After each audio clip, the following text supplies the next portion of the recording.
ওইটা আমি দিতে পারবো, কিন্তু আমরা প্রজেক্ট হাতে নিয়েছি 10,000 এরকম অসহায় পরিবারের পাশে দাঁড়াবে।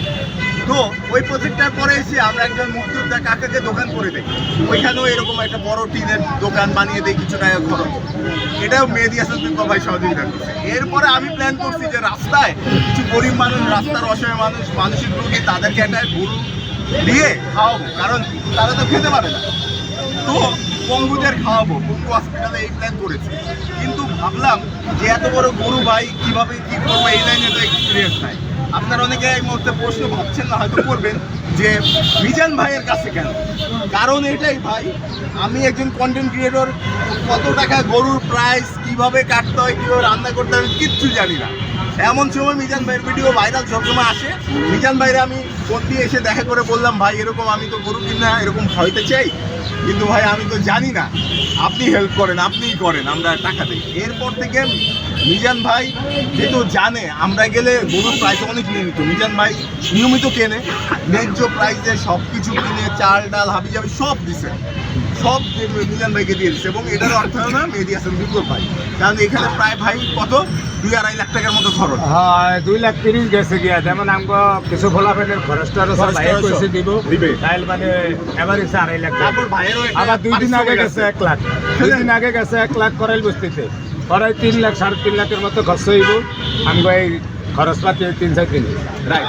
আরেকটা জিনিস, এই যে ভাই যেহেতু আজকে কোনো ব্যবসা করবেন, ওনার তো কিছু ইনকাম হইতো, এই জন্য ওনার জন্য একটা পারিশ্রমিক আছে। তো এটাই বলবো। আর এই যে গতকালকে এর আগের দিন আমরা কড়াই বস্তিতে গেলাম, এটা আবার আরেক খুব করে প্ল্যান, এটা মেহেদী হাসান বিপ্লব ভাই জানতোই না। আমি প্রথমে করাল বস্তিতে দেখতে গেলাম যে আমরা একটু কোনো স্টোরি পাই কিনা ভালো, এজ এ কন্টেন্ট ক্রিয়েটর হিসেবে গিয়ে দেখলাম যে মানুষগুলো হাহাকার করতেছে, অনেকে নাকে আসে, বলে যে ভাই ভিতর পর্যন্ত আমাদের কাছে যাই না। তখন আমি যেটা করলাম যে আশেপাশে লোকাল দোকানে খাবার অ্যারেঞ্জ করার ট্রাই করলাম। সবাই বলে ভাই আপনি 1,000 মানুষকে মিনিমাম খাবার দেবেন, এই খাবার তো আমাদের হোটেলে না।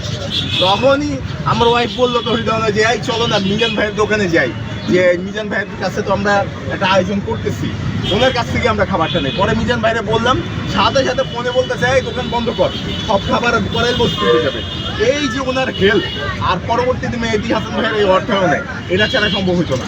আমি এটা ফুল ক্রেডিট দিতাম, ঠিক আছে ভাই আমি গায়ে গতরে আমরা দুজন মিলে কাটছি, কষ্ট করছি, এটা মানুষের জন্য। কিন্তু এই যে মিজান ভাইয়ের যে প্রচেষ্টায় মেহেদী হাসান ভাইয়ের অর্থায়নে এই কাজটা, এটা ছাড়া সম্পূর্ণ হইতো না, এবং সম্পূর্ণ ক্রেডিট ওনার। থ্যাংক ইউ সবাইকে। নিঃসন্দেহে এটা একটা ভালো উদ্যোগ। তো আমরা ভিডিওটা যে বাইরে দেখবেন একটু বেশি করে শেয়ার লাইক করেন। এখানে অনেক ভাইয়ের এই ফেসবুকের মাধ্যমে কামাই নাই, বন্ধু বান্ধবের তো টিয়া হয়েছিল খরচপাতি করে এটা খা করাইতে আছে। আমাকে ভিডিওটা যে বাইরে করে এখন একটু বেশি করে শেয়ার লাইক করেন। আমার ফেস নাই, আমার নাম্বার নাই, আমার কোনো কিছু নাই। আপনারা যদি ভিডিওটা একটু ভালো করে শেয়ার করে দেন, বাইরে ঘুমের তো আমরা ভিডিও করতে আইব, আপনারাও দেখতে পারবেন। আমি আপনার তো দেশের মানুষের তো একটাই আমার চাওয়া, একটু টিপস বেশি করে দিয়ে নিই একটু ভালো ভাই করে। আমি তো আপনার তো টিয়া হইসা চাই না। অনেক ভাই অনেকে ফোন করে কয় আমার কী লাগবো, কী হেল্প লাগবে, এইছে। আমি ভাই কোনো হেল্প চাই না আপনার করতে। আমি একটাই চাই, যারা আমাকে ভিডিও করতে হয় একটু বেশি করে শেয়ার লাইক করবেন, এটাই আমার চাওয়া। আমার নিজের বেশ নাই, নিজের নাম্বার নাই, ভাই করে দিলেই মনে করেন আমি খুশি।